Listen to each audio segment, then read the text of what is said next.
Hello అండి, అందరికీ నమస్కారం. వెల్కమ్ టు మై ఛానల్ ఆహా ఏమి రుచి.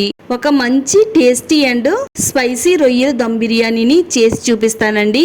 ఎప్పుడు అందరూ చేసే విధంగా కాకుండా ఈ రోజు కాస్త డిఫరెంట్ గా మంచి రుచిగా ఎలా చేసుకోవాలో ఈ వీడియోలో చూపించబోతున్నానండి. మీరు చూస్తేనే అర్థమవుతుంది కదండి టేస్ట్ ఎలా ఉంటుందో. ఈ రొయ్యల దమ్ బిర్యానీని మీరు ట్రై చేయాలి అంటే ఇక్కడ నేను చెప్పిన కొలతలతో మీరు ఇంట్లో ట్రై చేస్తే రొయ్యల దమ్ బిర్యానీ ఎక్సలెంట్ గా వస్తుందండి. వంట చేయడం రాని వాళ్ళు కూడా ఈ వీడియో చూసిన వెంటనే ట్రై చేస్తారండి. అంత పర్ఫెక్ట్ గా వస్తుంది. ఫస్ట్ నుంచి లాస్ట్ వరకు చూడండి. వీడియో చూసే ముందు వీడియోని లైక్ చేయండి, ఛానల్ ని సబ్స్క్రైబ్ చేసుకోండి.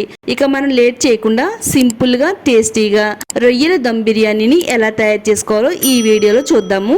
రొయ్యల దమ్ బిర్యానీ తయారు చేసుకోవడానికి ముందుగా అయితే ఒక గిన్నె తీసుకుని అందులో 4 గ్లాసులు రైస్ వేసుకోవాలండి. నేనైతే ఈరోజు 1 కేజీ బాస్మతి రైస్ తో రొయ్యల దమ్ బిర్యానీ తయారు చేస్తున్నానండి. రైస్ వేసిన తర్వాత నీళ్లు పోసుకుని బాస్మతి రైస్ ని శుభ్రంగా 1కి 2 సార్లు కడుక్కోవాలండి. ఇలా చక్కగా రైస్ ని 2 సార్లు కడుక్కున్న తర్వాత నీళ్ళన్నీ వంపేసి ఇందులో మరలా నీళ్లు పోసుకుని ఒక అరగంట పాటు బియ్యాన్ని నానబెట్టుకుందామండి. బియ్యం నానే లోపు రొయ్యలు తీసుకోవాలండి. నేను ఇక్కడ 1 కేజీ బాస్మతి రైస్ కి 1 కేజీ పచ్చి రొయ్యలు తీసుకున్నాను. రొయ్యల్ని శుభ్రంగా నీట్ గా క్లీన్ చేసేసిన తర్వాత 1 table spoon salt, 1/2 table spoon పసుపు, 4 టేబుల్ స్పూన్ వరకు కారం వేసుకోవాలండి. మీరు తినే కారాన్ని బట్టి కారాన్ని వేసుకోవచ్చు. నేను ఇక్కడ 4 టేబుల్ స్పూన్లు వేసాను. తర్వాత 2 టేబుల్ స్పూన్లు ధనియాల పొడి, 1 టేబుల్ స్పూను జీలకర్ర పొడి వేసుకోవాలి. ధనియాల్ని జీలకర్రని వేయించుకుని పొడి చేసుకుని వేసుకునే పొడి అనేది చాలా టేస్టీగా ఉంటుందండి. తర్వాత 1/2 టేబుల్ స్పూన్ మిరియాల పొడి, 2 టేబుల్ స్పూన్లు గరం మసాలా పొడి వేసుకోవాలి. 1/2 టేబుల్ స్పూన్ వరకు యాలకుల పొడిని కూడా వేసుకోవాలండి. సన్నగా కట్ చేసి పెట్టుకున్న కొత్తిమీర తరుగు, సన్నగా కట్ చేసి పెట్టుకున్న పుదీనా తరుగుని కొంచెం కొంచెంగా వేసుకోవాలి. తర్వాత ఇందులోనే కొద్దిగా కస్తూరి మెంతి కూడా వేసుకోవాలండి. ఇలా కస్తూరి మెంతిని చేత్తో క్రష్ చేసి వేసుకోవాలి. కస్తూరి మెంతి ఫ్లేవర్ అనేది చాలా బాగుంటుందండి. 1/4 కప్పు వరకు పెరుగుని వేసుకోవాలి. పెరుగు వేసేసిన తర్వాత ఉప్పు, కారం, మసాలాలు అన్ని కూడా రొయ్యలకి పట్టేటట్టుగా అంతా కూడా ఈ విధంగా కలిపేసుకోవాలండి. పచ్చి రొయ్యకి ఉప్పు, కారం, మసాలాలు దట్టంగా పట్టించాలి. బాగా కలిపేసుకున్న తర్వాత గుప్పెడి వరకు ఫ్రైడ్ ఆనియన్స్ వేసుకోవాలండి. ఇందులో కలిసేటట్టుగా బాగా కలిపేసుకుందాము. 2 టేబుల్ స్పూన్ వరకు ఆయిల్ వేసుకోవాలండి. ఆయిల్ కూడా రొయ్యలు పట్టేటట్టుగా చేత్తో ఈ విధంగా కలిపేసుకుంటే అన్ని కూడా బాగా పడతాయండి. ఇలా దగ్గరగా తీసేసి పెట్టేసుకుని దీనిపైన మూత పెట్టేసి 1 అరగంట పాటు రొయ్యల్ని ఊరనివ్వాలండి. ఇలా 1 అరగంట పక్కన పెడితే ఉప్పు కారాలన్నీ కూడా రొయ్యలు లాక్కుని కూరలో చాలా టేస్టీగా ఉంటాయండి. ఈ లోపు మనం స్టవ్ పైన వెడల్పుగా ఉండే ఒక గిన్నె పెట్టుకోవాలి. గిన్నె నిండా నీళ్లు పోసుకోవాలండి. కొంచెం వెళ్తూ ఉండేటట్టుగా నీళ్లను పోసుకోవాలి. తర్వాత ఇప్పుడు మనం బిర్యానీ సామాన్లు తీసుకోవాలండి. 4 లవంగాలు, 2 ఇంచుల చెక్క, 2 స్టార్స్, కొద్దిగా అనాస పువ్వు, 5-6 లవంగాలు, జాజికాయ, మరాఠీ మొగ్గ, బిర్యానీ ఆకు, 1 టేబుల్ స్పూన్ షాజీరా ఈ నెలలో వేసేసుకోవాలండి. 1 టేబుల్ స్పూన్ సాల్ట్ వేసుకోవాలి. కొద్దిగా కొత్తిమీర తరుగు, కొద్దిగా పుదీనా తరుగు వేసుకోవాలి. 1 టేబుల్ స్పూన్ వరకు ఫ్రెష్ గా ఉండే అల్లం వెల్లుల్లి పేస్ట్ కూడా వేసేసుకోవాలండి. 2 నుంచి 3 పచ్చిమిరపకాయలు చీల్చుకుని వేసుకోవాలి. సాల్ట్ అంతా కూడా ఇందులో కలిసేటట్టుగా బాగా కలిపేసుకుందామండి. 2 టేబుల్ స్పూన్ వరకు ఆయిల్ వేసుకోవాలి. ఆయిల్ వేసుకుంటే రైస్ అంతా కూడా పొడి పొడిగా వస్తుందండి.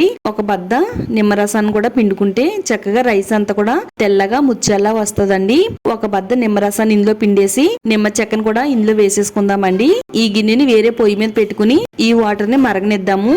ఈ వాటర్ మరిగే లోపు స్టవ్ బిర్యానీ వండుకోవడానికి కొంచెం వెడల్పుగా మందంగా ఉండే గిన్నె తీసుకుని స్టవ్ పైన పెట్టుకోవాలండి. గిన్నె వేడైన తర్వాత 2 టేబుల్ స్పూన్లు నెయ్యి వేసుకోవాలి. అలాగే 4 నుంచి 5 టేబుల్ స్పూన్లు ఆయిల్ వేసుకోవాలండి. ఆయిల్ వేడైన తర్వాత ఇప్పుడు ఇందులో ఓల్ బిర్యానీ సామాన్లు వేసేసుకోవాలండి. చెక్క, లవంగాలు, యాలకులు, జాపత్రి, జాజికాయ, మరాఠీ మొగ్గ, 1 టేబుల్ స్పూను షాజీరా వేసేసుకుని ఆయిల్లో చక్కగా ఫ్రై చేసుకోవాలి. ఈ మసాలా దినుసులన్నీ కూడా ఆయిల్లో బాగా ఫ్రై అయిన తర్వాత ఇప్పుడు ఇందులో 1 టేబుల్ స్పూను అల్లం వెల్లుల్లి పేస్ట్ వేసుకుని వేయించుకోవాలండి. అల్లం వెల్లుల్లి పేస్ట్ లో ఉండే పచ్చిదనం అంతా పోయేంత వరకు వేయించిన తర్వాత మీడియం సైజ్ లో ఉండే ఒక 2 ఉల్లిపాయలు తీసుకుని ఇలా సన్నగా పొడవుగా కట్ చేసి పెట్టుకోవాలండి. ఇప్పుడు 1 కప్పు వరకు ఉల్లిపాయ ముక్కలు వేసుకుని ఆయిల్లో బాగా వేయించాలి. ఉల్లిపాయలో ఉండే పచ్చిదనం అంతా పోయేంత వరకు వేయించిన తర్వాత మీడియం సైజ్ లో ఉండే ఒక 2 టమాటాలు తీసుకుని ఇలా చిన్న చిన్న ముక్కల కింద కట్ చేసుకుని వేసుకోవాలండి. చూడండి, ఉల్లిపాయలు టమాటాలు అన్ని కూడా ఆయిల్లో బాగా మగ్గినాయండి. ఇలా మగ్గిన తర్వాత ఒక అరగంట పాటు మసాలాలు పెట్టి రొయ్యలను అయితే ఊరబెట్టాం కదండి.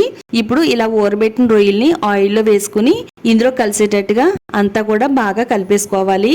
చక్కగా ఆయిల్లో రొయ్యలన్నిటిని కూడా మగ్గనివ్వాలండి. రొయ్యల్లో ఉండే నీసు వాసన అంతా కూడా పోతుందండి. ఈ విధంగా మనం ఆయిల్లో వేయించుకుంటే స్టవ్ ని మీడియం ఫ్లేమ్ లో పెట్టుకుని ఇలా మనం రొయ్యల్ని వేయించాలండి.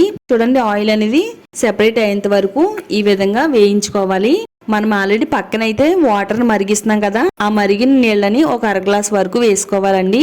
అంతా బాగా కలిసేటట్టుగా గరిటతో కలిపేసిన తర్వాత దీనిపైన మూత పెట్టేసి మీడియం ఫ్లేమ్ లో ఒక 5 నిమిషాల పాటు ఈ కూరను బాగా ఉడకనివ్వాలండి. ఈ కర్రీ ఉడికే లోపు మనకి ఇక్కడ వాటర్ అనేది బాగా మరిగిపోయింది కదా, ఈ మరిగిపోయిన నీళ్ళలో అరగంట పాటు నానబెట్టుకున్న బాస్మతి రైస్ ని వేసేసుకోవాలండి. రైస్ వేసిన తర్వాత మనకి పైకి స్పైసెస్ అన్ని కూడా తేలుతున్నాయి కదా, ఈ తేలిన స్పైసెస్ అన్ని కూడా తీసేసుకుని పక్కకు పెట్టేసుకోవాలండి. మనం ఆల్రెడీ బిర్యానీ దాంట్లో వేసాం కాబట్టి ఈ వాటర్ లో ఉండే స్పైసెస్ అన్ని కూడా ఇలా ఈ విధంగా తీసేసుకుంటే సరిపోతుంది. ఇలా మరుగుతున్న వాటర్ ని 1 గ్లాసు నీళ్ళని తీసుకుని పక్కన పెట్టుకుందాము. రైస్ మొత్తం ఇందులో వేసేసి అంతా కూడా గరిటతో బాగా కలపాలండి. ఈ రైస్ మనకి 70% వరకు ఉడకాలండి. అంటే మనం ఇలా ఈ రైస్ ని పట్టుకుని చూస్తే 2 ముక్కల కింద విరగాలి. అలా విరిగితే మనకి 70% రైస్ ఉడికినట్టేనండి. రైస్ ని వేరే పొయ్యి మీద పెట్టుకుని సిమ్ లో పెట్టేసుకుందాము. ఈ లోపు మనకి ఈ కూర అనేది బాగా ఉడికిందండి. రొయ్యలన్నీ కూడా మగ్గిపోయినాయి ఆయిల్లో. సగం కూరని ఒక గిన్నెలో తీసి పెట్టేసుకుందామండి. మిగతా సగాన్ని ఇలా ఈ గిన్నెలో వదిలేయాలి. ఇప్పుడు 70% ఉడికిన రైస్ ని నీళ్ళన్నీ కూడా స్ట్రైన్ చేసేసుకుని దీనిపైన మనం ఒక లేయర్ లా వేసుకోవాలండి. సగం రైస్ వేసిన తర్వాత మనం ఆల్రెడీ రొయ్యల కూరని తీసి పక్కన పెట్టాం కదా, ఆ సగం కూరని కూడా ఇలా ఒక లేయర్ లా వేసేసుకోవాలండి. అంతా కూడా ఇలా గట్టితో సర్దుకుంటూ ఒక లేయర్ లా కర్రీని వేసుకోవాలి. ఇప్పుడు దీనిపైన కొద్దిగా పుదీనా తరుగు, కొత్తిమీర తరుగు, ఫ్రైడ్ ఆనియన్స్ వేసేసుకోవాలి. మనకి మిగతా రైస్ 80% అయితే ఉడికింది. ఇలా 80% ఉడికిన రైస్ ని మరో లేయర్ లా వేసేసిన తర్వాత పుదీనా తరుగు, కొత్తిమీర తరుగు, ఫ్రైడ్ ఆనియన్స్ ఇలా మనం పైన వేసుకోవాలండి. తర్వాత ఇందులో ఒక 2 టేబుల్ స్పూన్ వరకు నెయ్యి వేసుకోవాలి. నెయ్యి ఫ్లేవర్ చాలా బాగుంటుంది, టేస్ట్ కూడా బాగుంటుందండి. కొద్దిగా నేను ఫుడ్ కలర్ వేసానండి, మీకు నచ్చితే వేసుకోండి, నచ్చకపోతే స్కిప్ చేసేయండి. కుంకుమ పువ్వుని పాలల్లో నానబెట్టుకుని వేసుకున్నా గానీ ఇదే కలర్ వస్తుందండి. ఒక 1/2 గ్లాసు నీళ్ళనైతే పక్కన పెట్టాం కదండి, మరుగుతున్న ఎసరు నీళ్లు. ఆ నీళ్ళని ఇలా దీనిపైన అన్ని వైపులా కూడా స్ప్రెడ్ అయ్యేటట్టుగా ఈ 1/2 గ్లాస్ వాటర్ ని పోసేసుకోవాలి. ఇప్పుడు దీనిపైన మూత పెట్టేయాలండి. దీంట్లో ఉండే ఆవిరి అనేది బయటకు రాకుండా ఇలా కిచెన్ రోల్ ని దీనిపైన వెయిట్ పెట్టినట్టయితే ఆవిరి బయటకు రాకుండా బిర్యానీ అనేది చక్కగా ఉడికిపోతుందండి. 15 నిమిషాల పాటు సిమ్ టు మీడియం పెట్టుకుంటూ రైస్ ను ఉడకనివ్వాలండి. 15 నిమిషాల తర్వాత స్టవ్ ఆఫ్ చేసేసి మూత తీసి చూస్తే గుమ్మగుమ్మలాడే రొయ్యల దమ్ బిర్యానీ అయితే తయారైపోయిందండి. ఒక గట్టిని ఇందులో గుజ్జి చూసినట్టయితే గట్టి తడి అంటుకోకుండా అంతా పొడిగా ఉంటుందండి. అలా ఉంటే మనకి రైస్ అనేది తయారైపోయినట్టే. రొయ్యల దమ్ బిర్యానీ చేసుకునేటప్పుడు ప్రత్యేకంగా గ్రేవీ అనేది అవసరం లేకుండా మనకి ఇందులోనే గ్రేవీ అనేది ఉంటుందండి. ఇంకా ప్రత్యేకంగా వేరే కర్రీ కూడా అవసరం లేదు. టైం కూడా సేవ్ అవుతుందండి. ఇలా మనం రొయ్యల దమ్ బిర్యానీ చేసుకుంటే చూస్తుంటేనే నోరు ఊరిపోతుంది కదా. చాలా సింపుల్ గా ఈజీగా రొయ్యల దమ్ బిర్యానీని అయితే తయారు చేసుకోవచ్చండి. మీరు కూడా ఇంట్లో ట్రై చేయండి. టేస్ట్ ఎలా వచ్చిందో ఈ వీడియో కామెంట్ సెక్షన్ లో షేర్ చేయడం మాత్రం అస్సలు మర్చిపోవద్దు.